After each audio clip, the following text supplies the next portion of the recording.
आज आम जह्नी राई प्रस्तुत करवा से प्रथम बड़ी को टिके भाजीदे सुखिला भाजीदे बड़ी गुड़ी को बड़ी गुड़ी को भाजी गला बड़ी को काढ़ीदे जह्नी काटिकी रखी पैन रे किछि देनी मु तेल नहीं किछि नहीं खाली सेमती पैन जह्नी को पकई देली एबे आम जह्नी रे किछि लुण पकेबा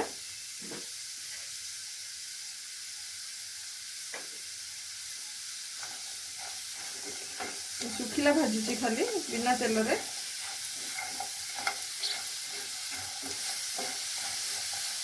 एथिरे आमे सोरिष रसुण अल्प टिके जीरा बाटी रखी देखु आपको ये दे दूसरी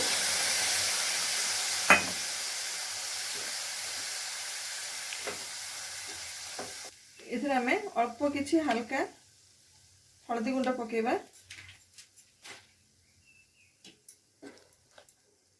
संगे मु छोट छोट आलू काटिकी रखी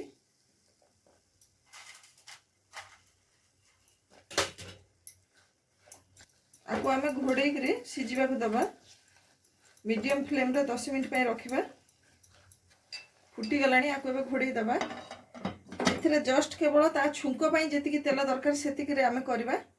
अधिका तेलर आवश्यकता नहीं बहुत हेल्दी डिश ये 5-7 मिनट हो गला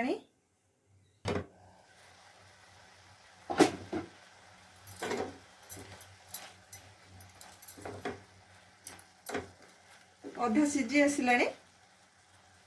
एबे आमे एथरे किछि गोटा रसुण कंचा लंका दुईटी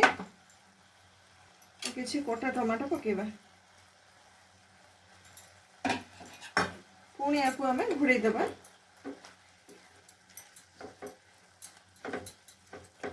10 मिनट हो गलानी सीझी गलानी देखिया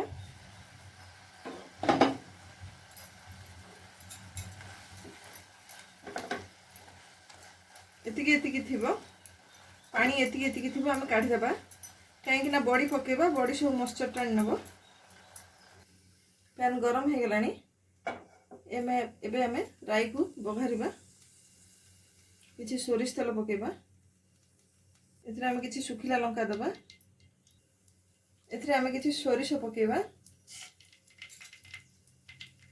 छेचा रसुण पकेबा मुझे बड़ी गुड़ी गुंड कर देछि हाथ रे टिके एमती क्रश कर देछि बड़ी गुड़ा देबा एबे एथरे आमे आको पकेबा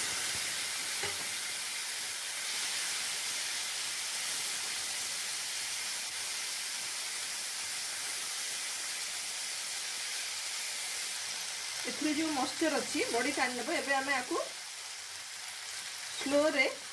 5 मिनट पे घोड़े देबा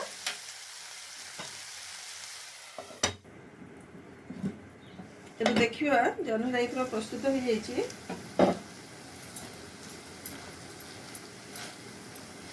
बघार की 5-7 मिनट पे घोड़े देती पूरा स्लो फ्लेम रे देखो तो केते सुंदर हो जाइए जदि आपन को मोर वीडियो भल लगिला